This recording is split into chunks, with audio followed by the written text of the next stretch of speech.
Hello friends, नमस्कार। आप सभी को नमस्कार, सभी का वेलकम इस क्लास में। You all are welcome to this class. Live class में जितने स्टूडेंट्स ऑलरेडी ज्वाइन कर चुके हैं वो कंफर्म कर देंगे क्विकली आपका ऑडियो वीडियो एक्सेसिबल है। All students who have already join the live class, please confirm quickly your audio video is okay. Please confirm quickly. तो चलें शुरू करते हैं आज के सेशन को। आज का हमारा सेशन है लियन और सेट ऑफ के ऊपर। ये हमारे मॉड्यूल ए के चैप्टर नंबर 7 का एक इम्पॉर्टेंट पार्ट है। लियन सेट ऑफ वो टॉपिक्स हैं जिनको लेकर के लगातार क्वेश्चंस पूछे जाते हैं और ये हमारी बेस बिल्डिंग क्लास का एक इम्पॉर्टेंट पार्ट है जिसमें पहले हम कॉन्सेप्ट और उसके बाद हम रिलेटेड क्वेश्चंस को डिस्कस करते हैं। इससे आपका जो बेस है वो स्ट्रांग होता है। फिर पेपर के अंदर किसी भी प्रकार के क्वेश्चंस पूछे जाएं तो आसानी से आप उन क्वेश्चंस को आंसर कर सकते हो। तो चलिए शुरू करते हैं आज की इस क्लास को। हम शुरू करेंगे बैंकर्स लियन से। लास्ट क्लास के अंदर हमने बैंकर्स लियन को जस्ट स्टार्ट किया था, लेकिन बहुत थोड़ा सा पोर्शन हम उसमें कवर कर पाए थे। अब पूरे का पूरा including what we discussed in the last class उसको भी हम यहाँ पे कंप्लीट करेंगे। तो चलिए शुरू करते हैं बैंकर्स लियन को। बैंकर्स लियन क्या होता है? Banker's lien is right of the banker to retain possession of the goods and securities owned by the debtor until debt due from the later is paid। तो बैंकर का लियन क्या है? इसमें 3-4 important parts आ गए हमारे पास। First, bankers lien banker का राइट है। This is first important part. Second, ये राइट किसको रिलेट करता है? ये राइट रिलेट करता है to retain possession of goods and securities. ये सेकंड पार्ट है। Third part, these securities are owned by the debtor, so debtor we can say borrower. चौथा पार्ट है कब तक? until debt due from the later means the debtor is paid। तो ये 4 इसके important part आगे banker लियन के। पहला, ये राइट बैंकर का है। ये right possession of goods and securities को रिलेट करता है, उनको रिटेन करने के लिए। ये गुड्स एंड सिक्योरिटीज डेटर को ओनरशिप में है और ये बैंकर तब तक होल्ड करता है जब तक बोरोअर लोन को पे नहीं कर देता। Banker's lien is an implied pledge. Banker के लियन को हम इम्प्लाइड प्लेज के तौर के ऊपर भी जानते हैं। सो प्लेज क्या होता है? प्लेज में होती है डिलीवरी। किसकी डिलीवरी होती है? गुड्स की। किस पर्पस के लिए होती है? To secure a loan. और यही फीचर तकरीबन लियन के अंदर भी अवेलेबल है। सो इसीलिए हम बैंकर्स लियन को इम्प्लाइड प्लेज कहते हैं। Banker's right of lien is more than a general lien. No, यहां पे प्लेज और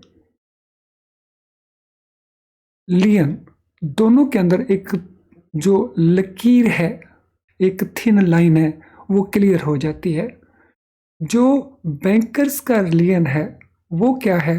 वो है रिटेन करने का राइट। लेकिन जो बैंकर का राइट है वो मोर देन जनरल लियन है, यानी जनरल लियन से थोड़ा अधिक। जनरल लियन से ये क्यों ज्यादा है? Because it confers upon the banker the power to sell the goods and securities in case of default by the customer.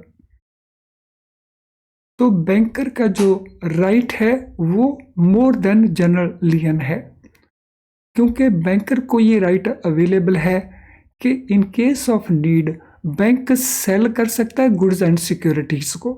कब? जब बोरो डिफॉल्ट करेगा। और प्लेज में भी वही बात है।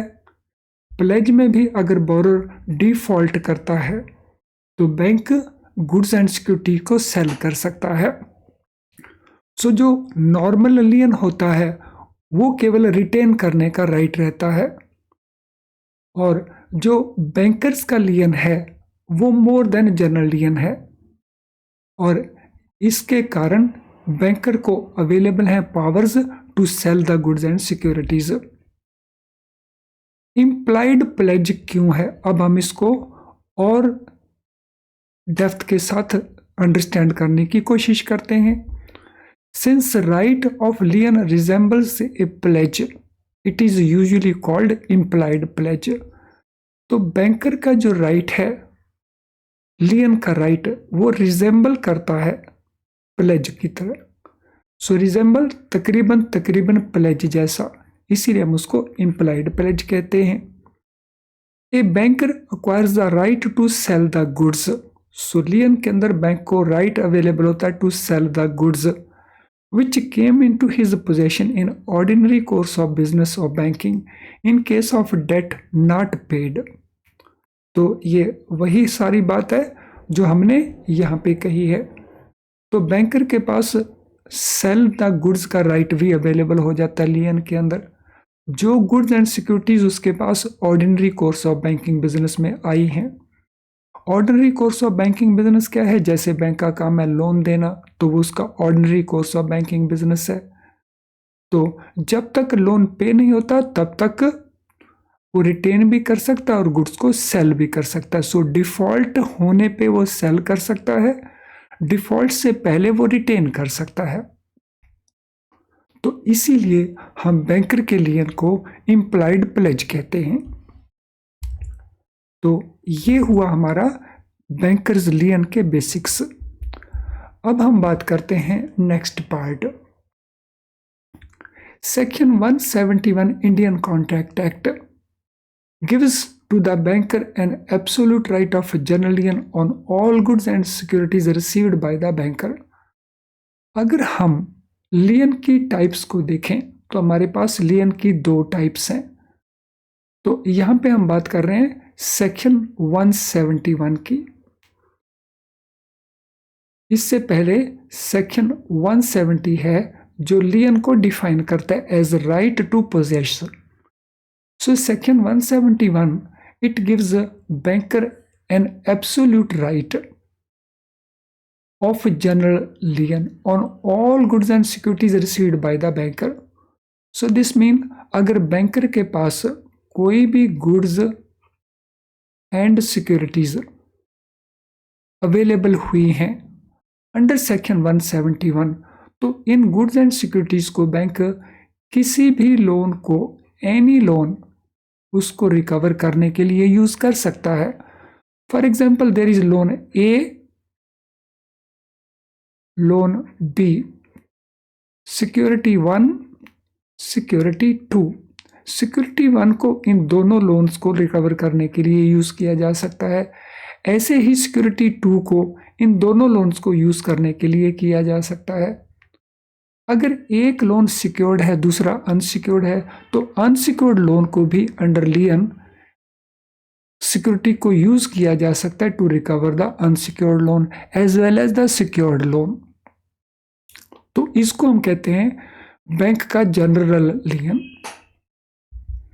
When a customer inadvertently leaves a packet containing certain shares, certificate or life insurance policies or fixed deposit receipt of other banks, etc.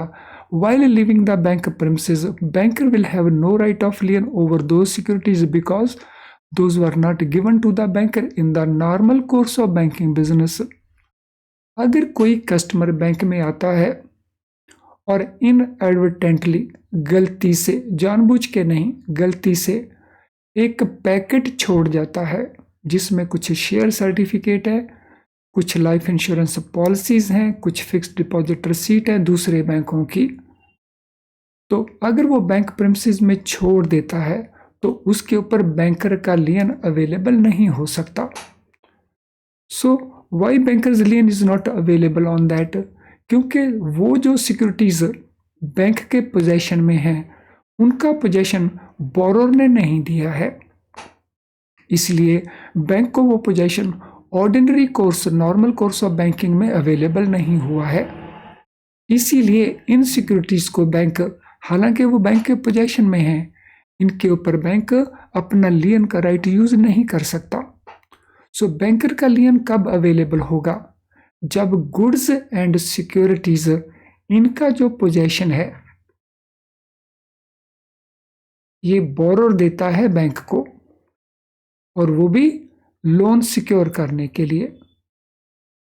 तो ये इंपॉर्टेंट कंडीशन है। तो यहाँ पे हैंड ओवर नहीं किया गया पोजेशन बैंक को टू सिक्योर द लोन। यहाँ पे बैंक के पोजेशन में उसकी गलती के कारण ऐसा हुआ है, इसीलिए इन सिक्योरिटीज के ऊपर बैंकर का लियन नहीं हो सकता। आई होप यहां तक लियन का पार्ट एकदम आपको अच्छे से क्लियर हो चुका होगा। अगर ऐसा है तो फिर इस वीडियो के कमेंट बॉक्स में क्विकली ये कमेंट कर दीजिए दैट लियन का टॉपिक अब आपको एकदम क्लियर है। The topic of lien is very clear to you now. कर दीजिए कंफर्म, ये कमेंट डाल देंगे तो दूसरे और बहुत सारे स्टूडेंट्स हैं जो आपके कमेंट को देख करके they feel motivated to watch the video and take benefit. तो आपके कमेंट हो, आपका लाइक करना हो, ये दूसरे और बहुत सारे स्टूडेंट की हेल्प करता है, उनको मोटिवेट करता है to watch the video and take benefit of the content. चलिए, लियन क्रिएट करने के लिए अलग से किसी सेपरेट एग्रीमेंट या कॉन्ट्रैक्ट की जरूरत नहीं होती। सो नो सेपरेट एग्रीमेंट और contract is necessary for a lien. So necessary नहीं है लेकिन डिजायरेबल है। To record the transaction necessary नहीं है लेकिन डिजायरेबल है।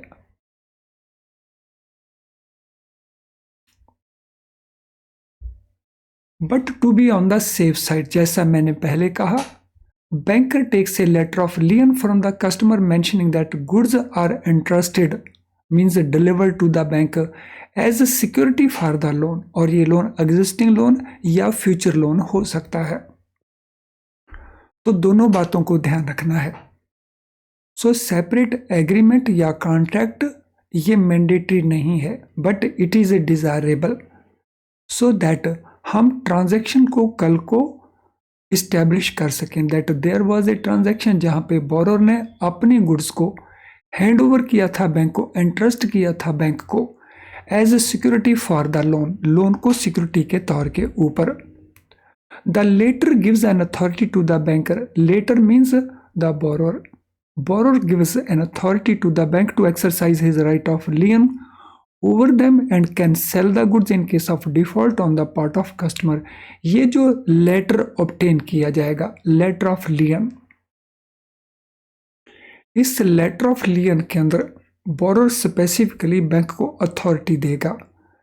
किस प्रकार की अथॉरिटी देगा? कि बैंक लियन का राइट यूज कर सकता है। सेकेंडली क्या अथॉरिटी देगा? कि बैंक गुड्स को सेल कर सकता है। किन सिचुएशन में? अगर डिफॉल्ट करता है कस्टमर, डिफॉल्ट करता है बोरोअर, तो उस केस में बैंक इन सिक्योरिटीज को सेल कर सकेगा। अब हम बात करते हैं टाइप्स ऑफ लियन की। सो लियन के टाइप्स, सो दो तरह के लियन रहते हैं, एक होता है स्पेसिफिक लियन, एक होता है जनरल लियन। तो दो तरह के, one is general lien, another is specific lien और particular lien। हम उसको particular कहें या उसको specific कहें, it amounts to same thing। Banks can exercise both type of lien depending upon circumstances of each case। So bank का जो lien है वो बैंक दोनों तरह के liens को exercise कर सकता है, general lien को भी और particular lien को भी। और वो किसके ऊपर डिपेंड करेगा? It would depend upon circumstances of each case. उस लियन को क्रिएट कैसे किया गया उसके ऊपर बेस करके बैंकर जनरल लियन को भी और पर्टिकुलर लियन दोनों को एक्सरसाइज कर सकता है। सो जनरल लियन क्या है? जैसा हमने ऑलरेडी नोट किया है, जनरल लियन इसके प्रोविजन है सेक्शन 171 इंडियन कॉन्ट्रैक्ट एक्ट के अंदर। इसके मुताबिक bank in the absence of a contract to the contrary retains as security for general balance of account any goods billed to them। तो इसको अंडरस्टैंड करना इंपॉर्टेंट है। अगर हमारा कोई ऐसा कॉन्ट्रैक्ट नहीं है जिस कॉन्ट्रैक्ट में हम एक स्पेसिफिक सिचुएशन में ही लियन को यूज कर सकते हैं, यानी अगर हमने स्पेसिफिक लियन या पर्टिकुलर लियन क्रिएट नहीं किया तो हमें किस प्रकार का लियन अवेलेबल रहेगा? तो हमें जनरल लियन अवेलेबल रहेगा। और जनरल लियन क्या है?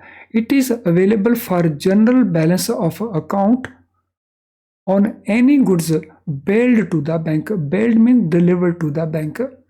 जैसा मैंने एग्जांपल दिया था, अगर बैंक के पास 2 सिक्योरिटीज हैं, सिक्योरिटी 1, सिक्योरिटी 2, और 3 लोन है, लोन 1, लोन 2, लोन 3। अब हम इसको ध्यान से अंडरस्टैंड करेंगे। अगर सिक्योरिटी 1 केवल लोन 1 के लिए हैंड ओवर की गई तो फिर ये पर्टिकुलर लियन है, स्पेसिफिक लियन है। लेकिन अगर सिक्योरिटी 1 हैंड ओवर करते समय ऐसा रिस्ट्रिक्शन नहीं किया गया that it will be available for loan 1 only, तो that mean it will be general lien. So general lien में सभी सिक्योरिटीज सभी लोन्स को कवर करती हैं। अब हम बात करते हैं पर्टिकुलर लियन की। A particular lien gives right to retain possession only of the goods in respect of which charges और ड्यूज हैव अराइजन। जो पर्टिकुलर लियन है, पर्टिकुलर लियन के केस में क्या राइट अवेलेबल रहता है? पोजेशन का राइट अवेलेबल रहता है। सो पोजेशन का ये राइट किस केस में अवेलेबल रहता है? जिन गुड्स के ऊपर हमने कोई चार्जेस लेने हैं या जिन गुड्स के ऊपर हमने कोई ड्यूज को रिकवर करना है, तो वहां रहता है पर्टिकुलर लियन। पर्टिकुलर लियन की एक और एग्जांपल हम सिंपल ले सकते हैं। आपने अपना मोबाइल फोन मोबाइल रिपेयर वाले को हैंड ओवर किया, उसने मोबाइल को रिपेयर कर दिया। अब उसका चार्जेस रिकवर करने का पर्टिकुलर लियन उसके पास अवेलेबल हो चुका है।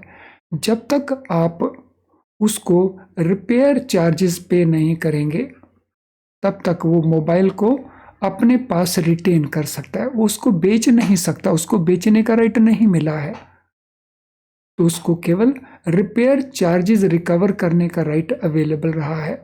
और रिपेयर चार्जेस रिकवर करने के इस राइट को हम कहते हैं particular लियन।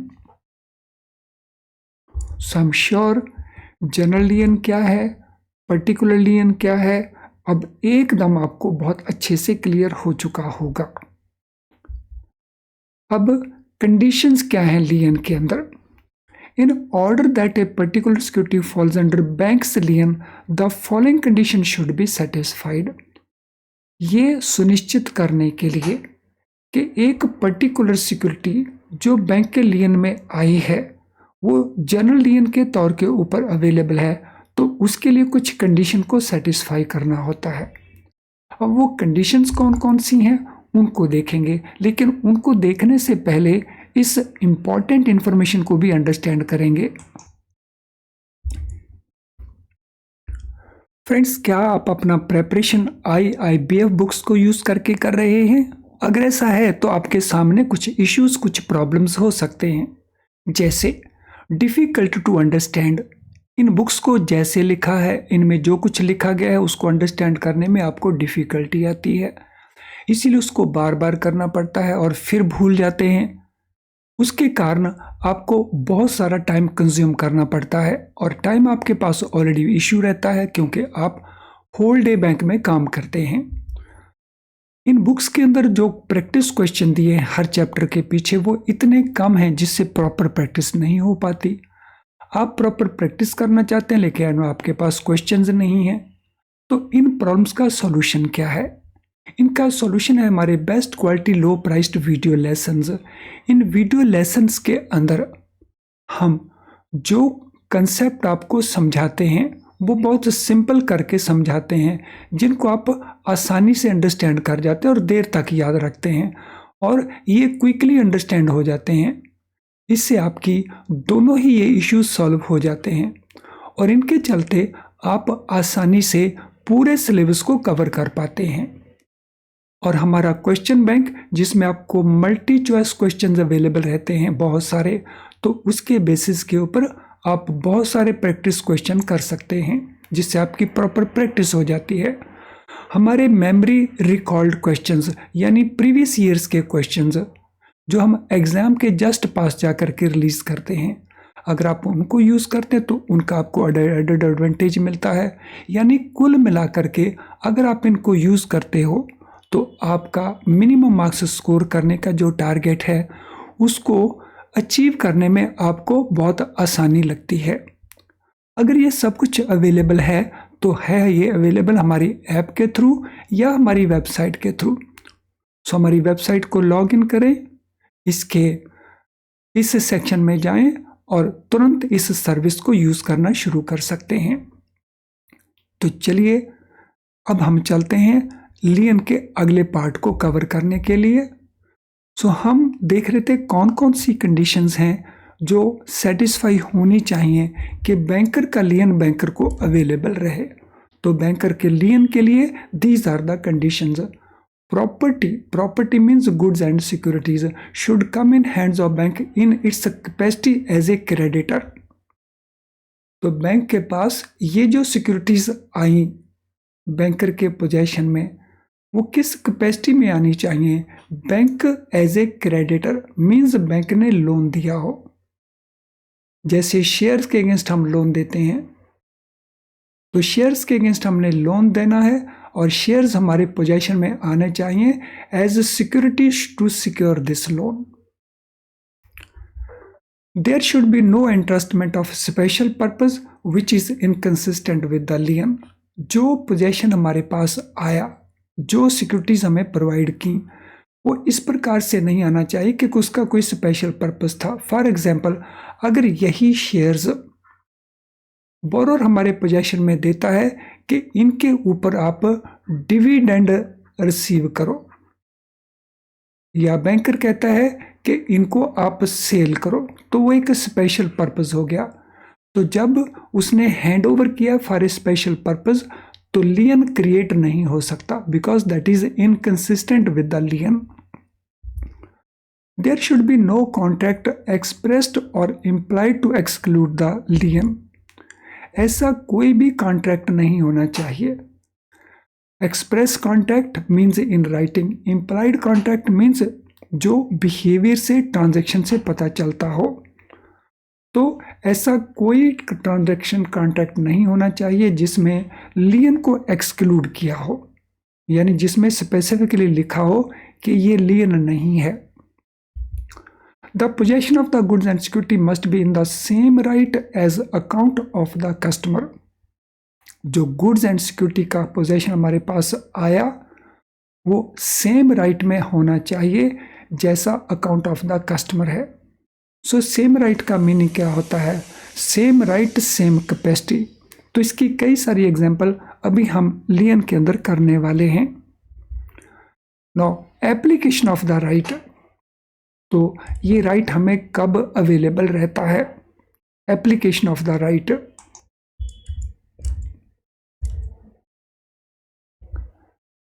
so right is available for selling.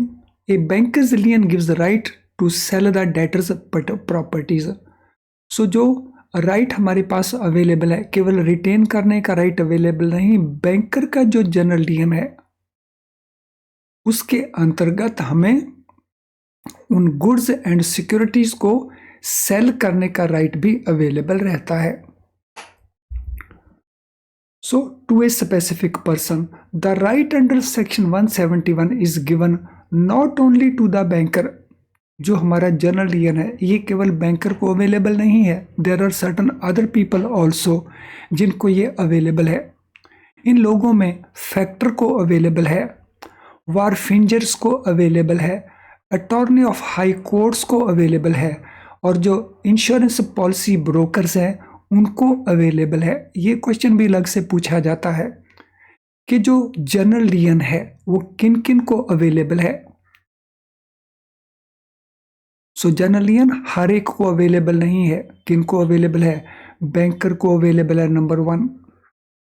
Factor जो फैक्टरिंग का काम करते हैं उनको अवेलेबल है। जो वार फिंगर्स वेयर हाउस वाले हैं उनको अवेलेबल है। हाई कोर्ट के जो अटॉर्नी हैं उनको अवेलेबल है। इंश्योरेंस ब्रोकर हैं, पॉलिसी ब्रोकर्स हैं, उनको अवेलेबल हैं। इनको छोड़ करके जनरल लियन और किसी को अवेलेबल नहीं है। और जैसा हम ऑलरेडी नोट भी कर चुके हैं, जनरल लियन के लिए इन लोगों की फेवर में किसी सेपरेट एग्रीमेंट की जरूरत नहीं है, लेकिन फिर भी सेपरेट एग्रीमेंट लेना एक डिजायरेबल सिचुएशन है। Now against the customer, the right is exercised on the goods and securities of the customer only। जो राइट हम यूज करेंगे बैंकर का, जनरल लियन का राइट, वो हम गुड्स एंड सिक्योरिटीज के ऊपर यूज करेंगे। और वो गुड्स एंड सिक्योरिटीज किसको बिलोंग करते हैं? हमारे कस्टमर को बिलोंग करते हैं।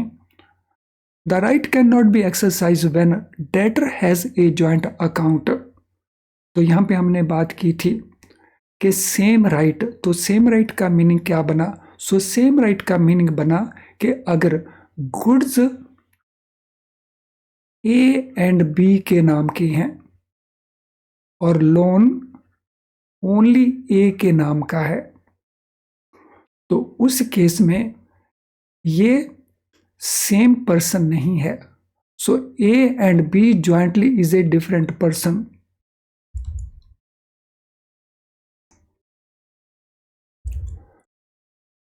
और ए अकेला इज ए सेपरेट पर्सन, इसीलिए the lien can not be exercised. On the other hand, अगर गुड्स ए को बिलोंग करती हैं और लोन ए एंड बी के नाम से है, तो जॉइंट एंड फुल लायबिलिटी होने के कारण यहां इस केस में इन गुड्स को सेल करके इस लोन की रिकवरी हो सकती है। तो ये वन वे ट्रैफिक है। तो अगर सिक्योरिटी जॉइंटली ओन्ड हो तो इंडिविजुअल लोन के लिए लियन यूज नहीं हो सकता। अगर लोन जॉइंट हो लेकिन सिक्योरिटी इंडिविजुअल हो तो लियन का राइट यूज हो सकता है। नेक्स्ट सिचुएशन कौन सी बनती है उसको भी देख लेते हैं। नॉन एप्लीकेशन ऑफ राइट, तो कौन से वो सर्कमस्टांसेस हैं जिनमें राइट अवेलेबल नहीं रहता?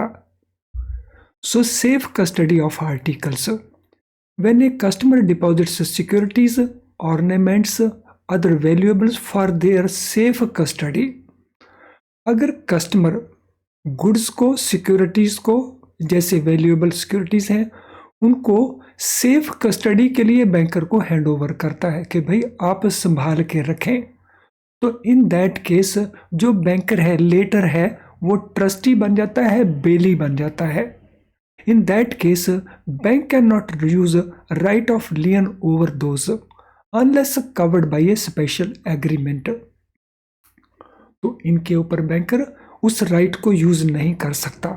हाँ, अगर कोई स्पेसिफिक एग्रीमेंट किया गया है कि बैंक उन केसेस में, उन सर्कमस्टांसेस में लियन के राइट को यूज कर सकता है, देन मैटर इज डिफरेंट।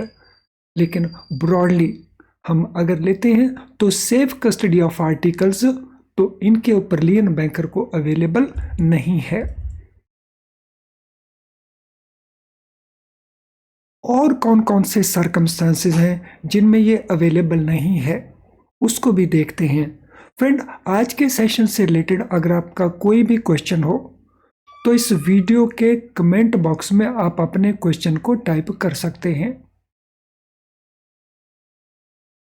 आपकी कोई जनरल क्वेरी है तो इस ईमेल आईडी के ऊपर आप हमें मेल कर सकते हैं। हम सूटेबली दोनों केसेस में आंसर करके आपकी हेल्प करेंगे।